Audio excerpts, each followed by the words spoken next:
Regardons les effets sur la rémunération du capital. Le bien 1 correspond au bien agricole. La demande de capital du secteur 1 est représentée pour une valeur donnée du travail et du prix par la courbe verte. Sa pente négative nous rappelle que la productivité marginale en valeur du capital est décroissante.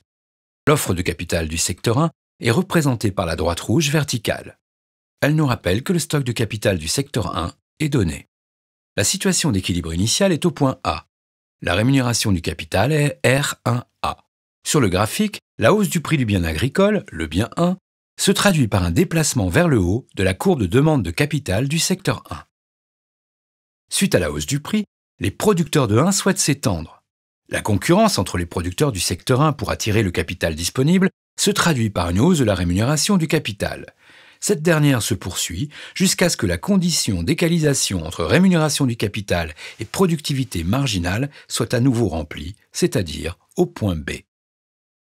Au point B, la rémunération du capital, R1B, a augmenté dans les mêmes proportions que le prix.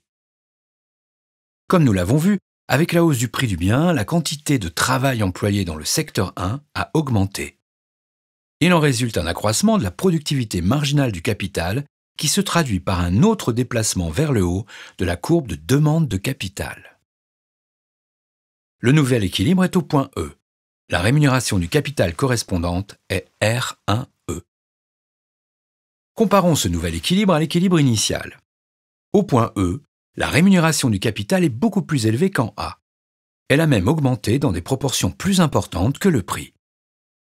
Le capital du secteur 1 bénéficie à la fois de la hausse du prix, mais aussi de la hausse de l'emploi.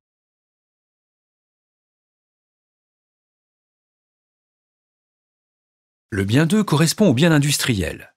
La demande de capital du secteur 2 est représentée, pour une valeur donnée du travail et du prix, par la courbe orange. Sa pente négative nous rappelle que la productivité marginale en valeur du capital est décroissante.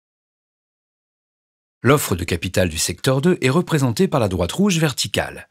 Elle nous rappelle que le stock de capital du secteur 2 est donné. La situation d'équilibre initial est au point A. La rémunération du capital est R2A. Comme nous l'avons vu, avec la hausse du prix du bien 1, l'emploi dans le secteur 1 a augmenté au détriment du secteur 2. La quantité de travail utilisée dans le secteur 2 a baissé. Il en résulte une diminution de la productivité marginale du capital qui se traduit par un déplacement vers le bas de la courbe de demande de capital. Le nouvel équilibre est au point E, la rémunération du capital correspondante est R2E. Comparons ce nouvel équilibre à l'équilibre initial. Au point E, la rémunération du capital est plus faible qu'en A. Le capital du secteur 2 est pénalisé par le départ de travailleurs qui réduit la productivité marginale du capital et donc sa rémunération.